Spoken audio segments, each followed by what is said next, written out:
querida irmã, chegamos ao sábado da nossa quarta semana do tempo da Quaresma.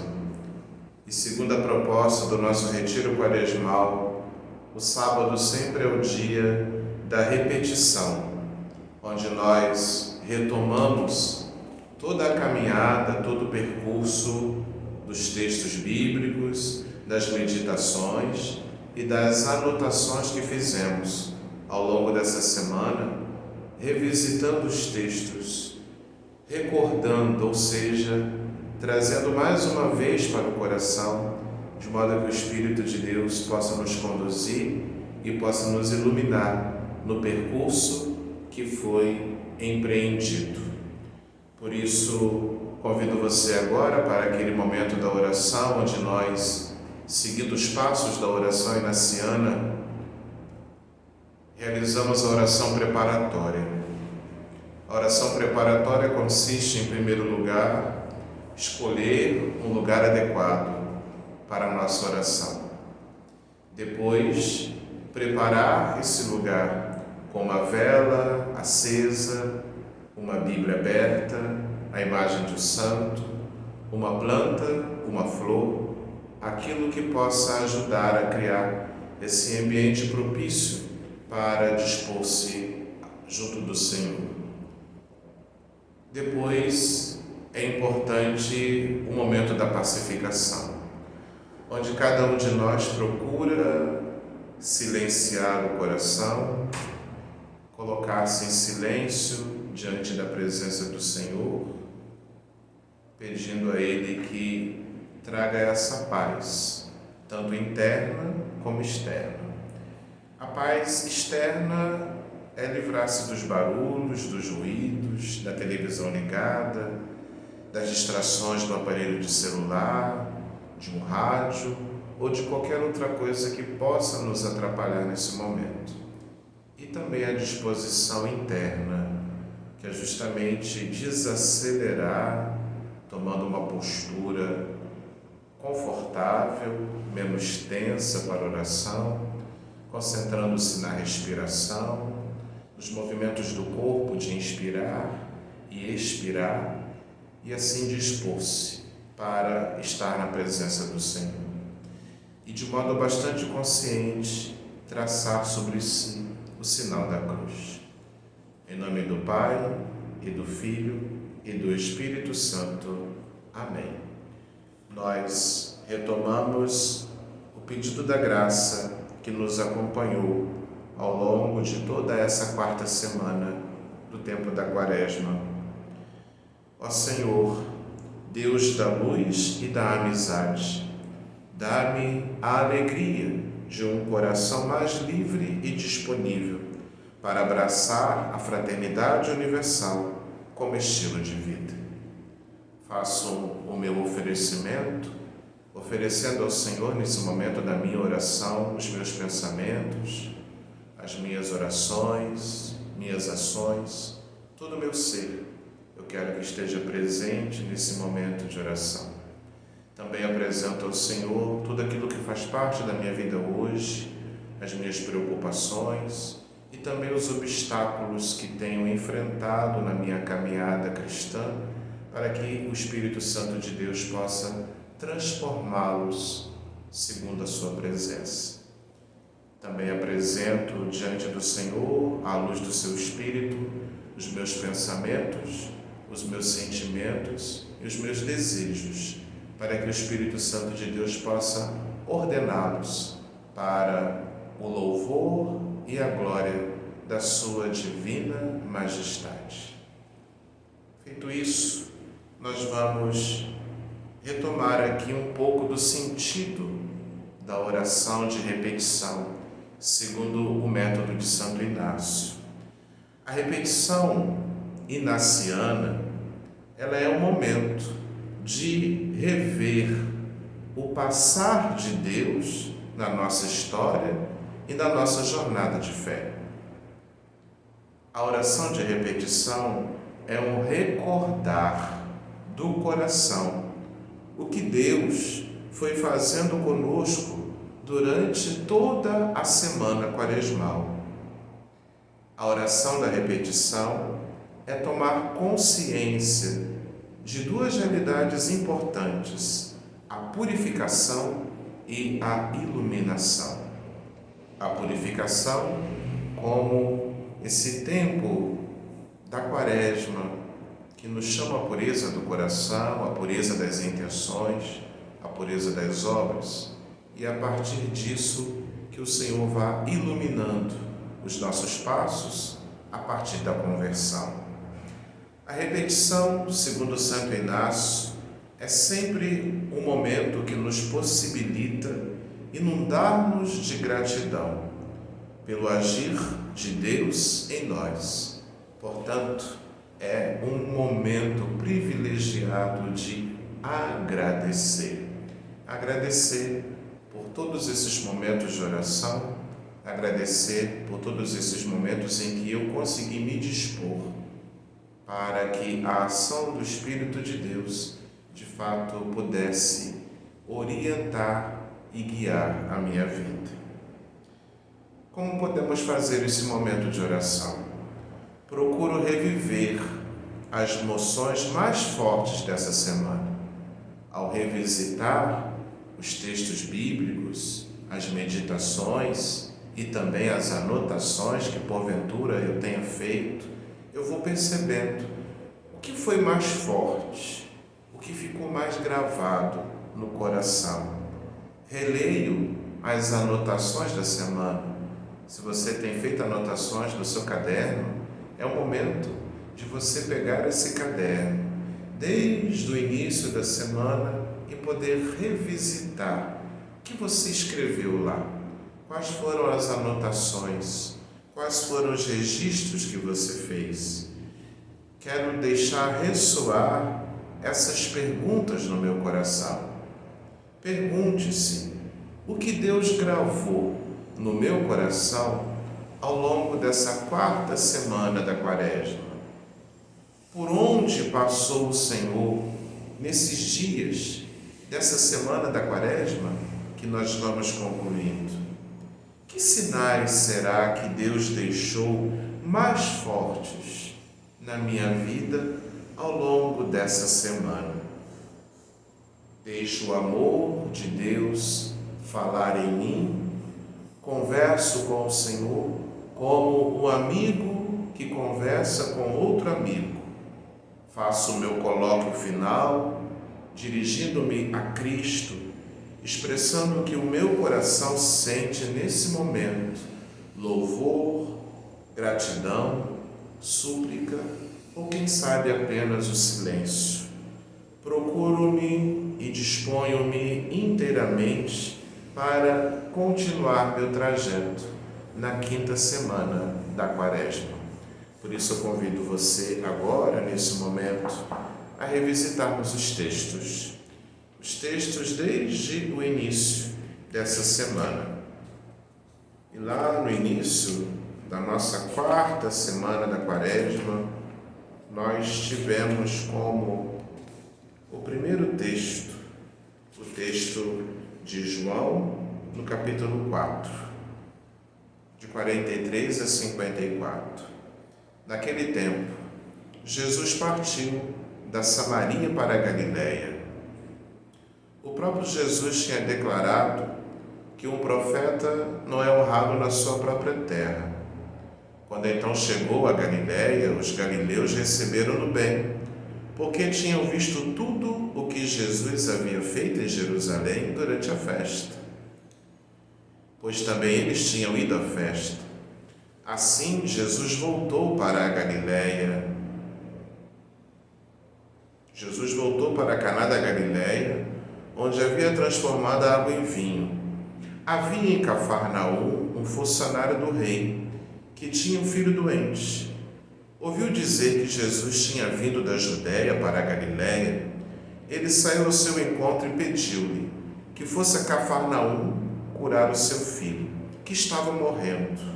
Jesus disse-lhe: se não virdes sinais e prodígios, não acreditais. O funcionário do rei disse: Senhor, desce, antes que meu filho morra. Jesus lhe disse: podes ir, teu filho está vivo. O homem acreditou na palavra de Jesus e foi embora. Enquanto descia para Cafarnaum, seus empregados foram ao seu encontro dizendo que o seu filho estava vivo. O funcionário perguntou a que horas o menino tinha melhorado. E eles responderam: a febre desapareceu ontem, pela 1 da tarde.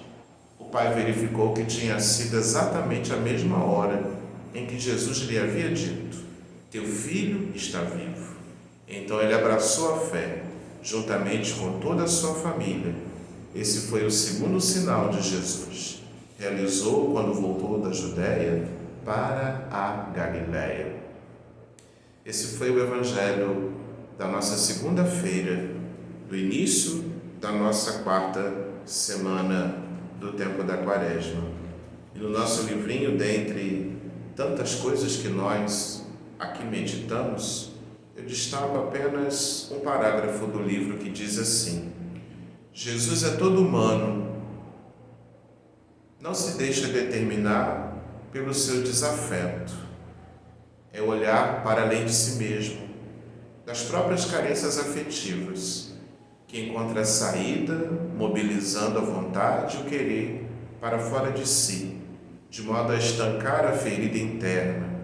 O amor e a doação aos demais curam o coração machucado. Rejeitado, Jesus não rejeita, nem se fecha a sua dor. Antes, Jesus se abre aos clamores que estão ao seu redor, cura o filho e cura o pai. Ali não haverá crianças condenadas poucos dias na sua vida. Foi um pouco da meditação da nossa segunda-feira. E assim nós partimos para a terça. Na terça-feira, nós meditamos o capítulo 5 de João, onde destacamos aquela frase: no mesmo instante, um homem ficou curado. O Evangelho nos dizia assim: houve uma festa dos judeus e Jesus foi a Jerusalém. Existe em Jerusalém, perto da Porta das Ovelhas, uma piscina com 5 pórticos, chamada Betesda em hebraico. Muitos doentes ficavam ali deitados, cegos, coxos, paralíticos. De fato, o anjo descia de vez em quando e movimentava as águas da piscina, e o primeiro doente que entrasse depois do borbulhar da água ficava curado de qualquer doença que tivesse. Aí se encontrava um homem que estava doente havia 38 anos. Jesus viu o homem deitado e, sabendo que estava doente há tanto tempo, disse-lhe: queres ficar curado? O doente respondeu: Senhor, não tenho ninguém que me leve à piscina quando a água é agitada.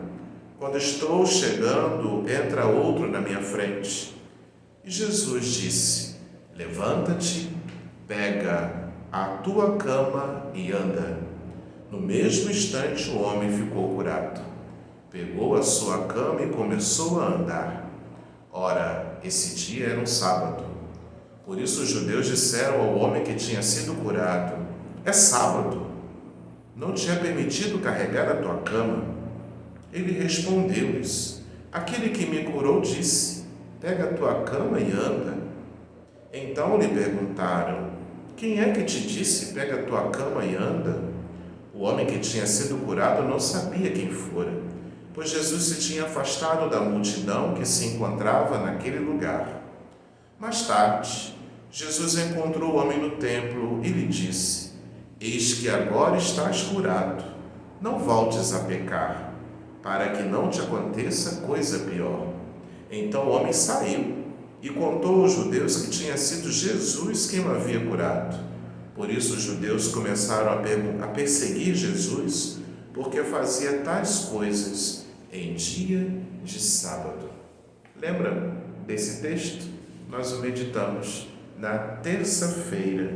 E se você é capaz de lembrar-se, dentre tantas coisas, nós destacávamos que as pessoas precisam da ajuda uma das outras, especialmente aquelas que estão doentes e aquelas que são mais vulneráveis na sociedade. E nós terminávamos aquela meditação fazendo uma contemplação dessa piscina, onde eu pedi aqui que você imaginasse essa piscina, imaginasse esses doentes, imaginasse essa cena do Evangelho. E acredito que essa palavra trouxe bastante luz para a vida de cada um de nós. E assim nós caminhamos para a quarta-feira, aonde nós continuamos no mesmo capítulo 5 de João, de 17 a 30 os versículos. E lá a palavra de Deus nos dizia assim: naquele tempo, Jesus respondeu aos judeus: meu Pai trabalha sempre, portanto também eu trabalho. Então os judeus ainda mais procuravam matá-lo, porque além de violar o sábado, chamava Deus de seu Pai, fazendo-se assim igual a Deus. Tomando a palavra, Jesus disse aos judeus: em verdade vos digo, o Filho do Homem não pode fazer nada por si mesmo. Ele faz apenas o que vê o Pai fazer. O que o Pai faz, o Filho faz também. O Pai ama o Filho e lhe mostra tudo o que ele mesmo faz. Ele lhe mostrará as obras maiores ainda, de modo que ficareis admirados. Assim como o Pai ressuscita os mortos e lhes dá a vida, o Filho também dá a vida a quem ele quer. De fato, o Pai não julga ninguém, mas ele deu ao Filho o poder de julgar, para que todos honrem o Filho, assim como honram o Pai. Quem não honra o Filho, também não honra o Pai que o enviou. Em verdade vos digo, quem ouve a minha palavra e crê naquele que me enviou, possui a vida eterna. Não será condenado, pois já passou da morte para a vida. Em verdade vos digo, está chegando a hora e já chegou em que os mortos ouvirão a voz do Filho de Deus, e os que a ouvirem viverão. Porque assim como o Pai possui a vida em si mesmo, do mesmo modo concedeu ao Filho possuir a vida em si mesmo. Além disso, deu-lhe poder de julgar, pois ele é o Filho do Homem. Não fiqueis admirados com isso, porque vai chegar a hora em que todos os que estão nos túmulos ouvirão a voz do Filho e sairão. Aqueles que fizeram o bem ressuscitarão para a vida, aqueles que praticaram o mal para a condenação. Eu não posso fazer nada por mim mesmo. Eu julgo conforme o que escuto, e o meu julgamento é justo, porque não procuro fazer a minha vontade, mas a vontade daquele que me enviou. Jesus, na quarta-feira, já começa a apresentar a sua identidade de Filho de Deus. E isso começa a provocar toda uma confusão e a partir daí uma perseguição e a partir disso o desejo de prender Jesus e de matá-lo.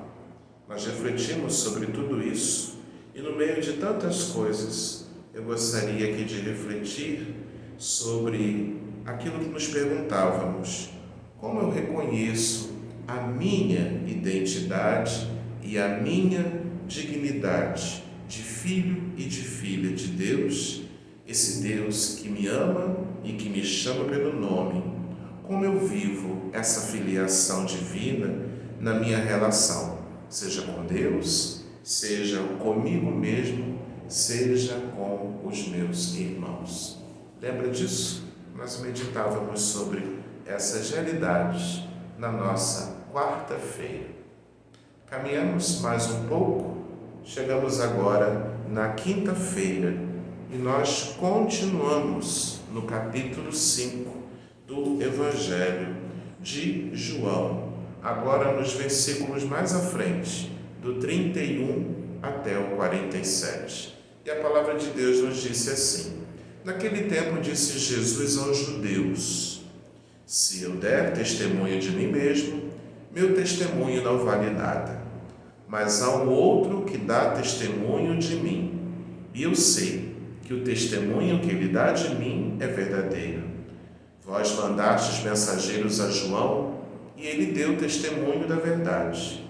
Eu, porém, não dependo do testemunho de um ser humano, mas falo assim para a vossa salvação. João era uma lâmpada que estava acesa e a brilhar, e vós com prazer vos alegrastes por um tempo com a sua luz. Mas eu tenho um testemunho maior que o de João, as obras que o Pai me concedeu realizar. As obras que eu faço dão testemunho de mim, mostrando que o Pai me enviou.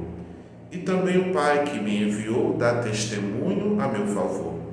Vós nunca ouvistes a sua voz, nem vistes sua face, e sua palavra não encontrou morada em vós, pois não acreditais naquele que ele enviou.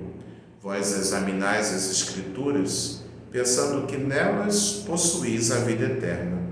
No entanto, as Escrituras dão testemunho de mim, mas não quereis vir a mim para ter a vida eterna. Eu não recebo a glória que vem dos homens, mas eu sei que não tendes em vós o amor de Deus. Eu vim em nome do meu Pai, e vós não me recebeis. Mas se um outro viesse em seu próprio nome, a este vós os receberíeis. Como podereis acreditar, vós, que recebeis a glória um dos outros, e não buscais a glória que vem do único Deus? Não penseis que eu vos acusarei diante do Pai. Há alguém que vos acusa, Moisés, no qual colocais a vossa esperança. Se acreditasseis em Moisés, também acreditarias em mim, pois foi a respeito de mim que ele escreveu. Mas se não acreditais nos seus escritos, como acreditareis então nas minhas palavras? Esse texto, Jesus continua afirmando a sua identidade, a sua intimidade com o Pai, e tudo isso continua provocando a ira e a decepção das autoridades dos judeus, que tramam já a prisão e a morte de Jesus.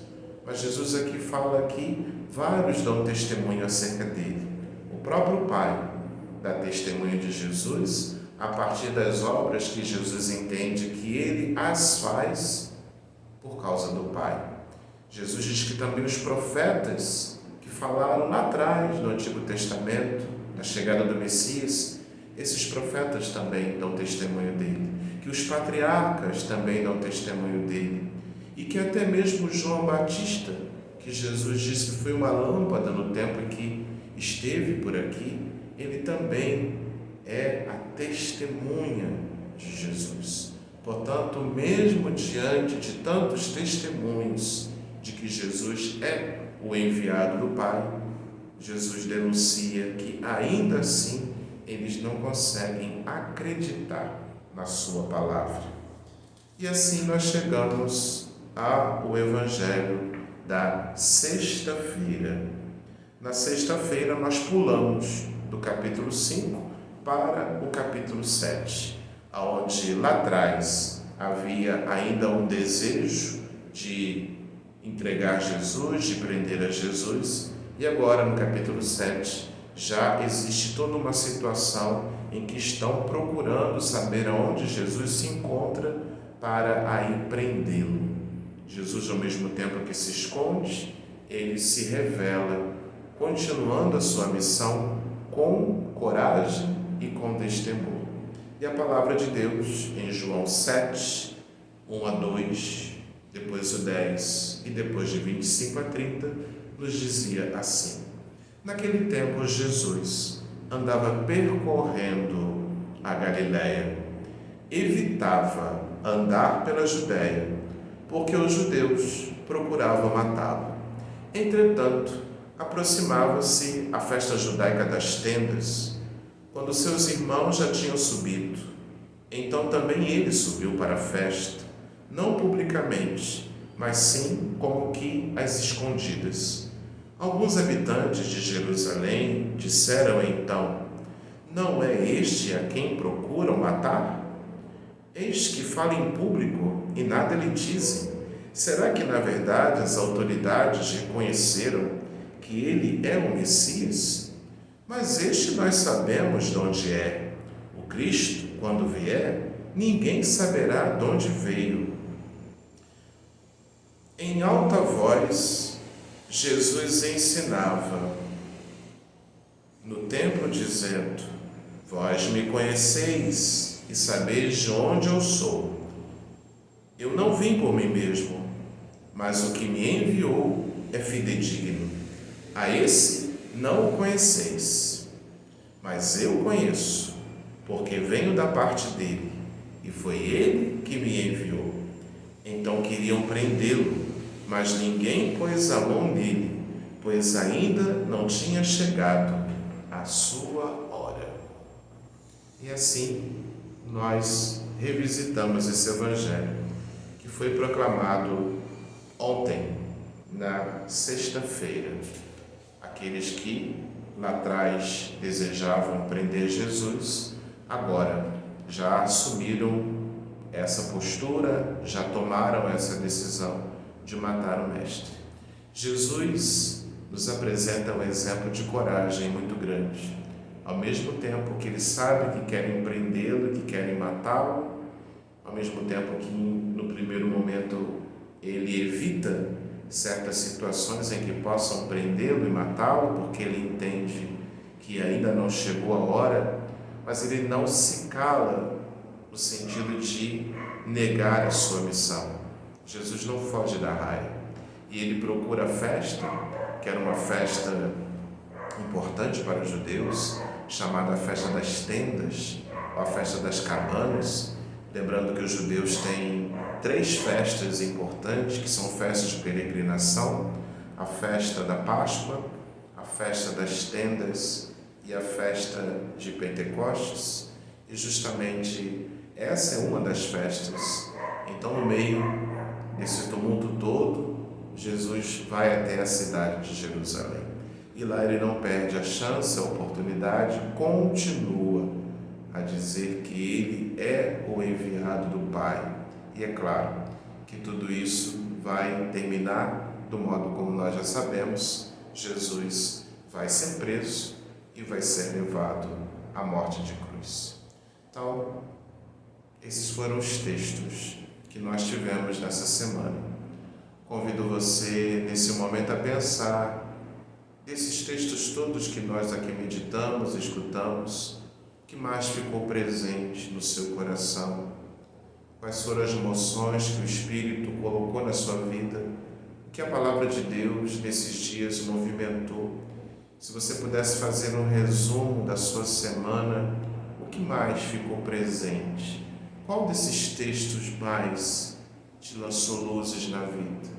Quais essas palavras você pode identificar que mais te ajudaram nessa quarta semana? Que você possa, a partir delas, conversar com o Senhor nesse momento. Primeiramente agradecendo por ter percorrido com Ele mais esta semana. Pode ter tido altos e baixos, momentos em que você conseguiu mais, em momentos que você conseguiu menos. Isso tudo faz parte do trajeto, isso tudo faz parte do percurso. E você deveria identificar o que ficou, quais foram os passos que o Senhor deu na sua vida nessa quarta semana da Quaresma. Quais foram os rastros do Senhor na tua história? O que será que mudou? O que será que te despertou? Que você possa tomar nota, também revisitar o seu caderno e perceber no meio das suas anotações, revisitando-as, o que mais ficou marcado, o que mais ficou presente. Identifique os rastros do Senhor na sua história desta quarta semana do tempo da Santa Quaresma. Rezamos com o coração cheio de gratidão a oração que Ele nos ensinou. Pai nosso que estás nos céus, santificado seja o vosso nome. Venha a nós o vosso reino, seja feita a vossa vontade, assim na terra como no céu. O pão nosso de cada dia nos dai hoje. Perdoai-nos as nossas ofensas, assim como nós perdoamos a quem nos tem ofendido. E não nos deixeis cair em tentação, mas livrai-nos do mal. Amém. Que Deus possa te abençoar e, desde já, te desejo uma ótima quinta semana da Quaresma. A quinta semana da Quaresma é chamada também a Semana das Dores. Estamos na reta final do nosso retiro quaresmal. E que você aproveite ao máximo esses dias que ainda nos restam da nossa caminhada quaresmal. Que Deus te abençoe e te acompanhe. Em nome do Pai, do Filho e do Espírito Santo. Amém. Até a quinta semana, se Deus quiser.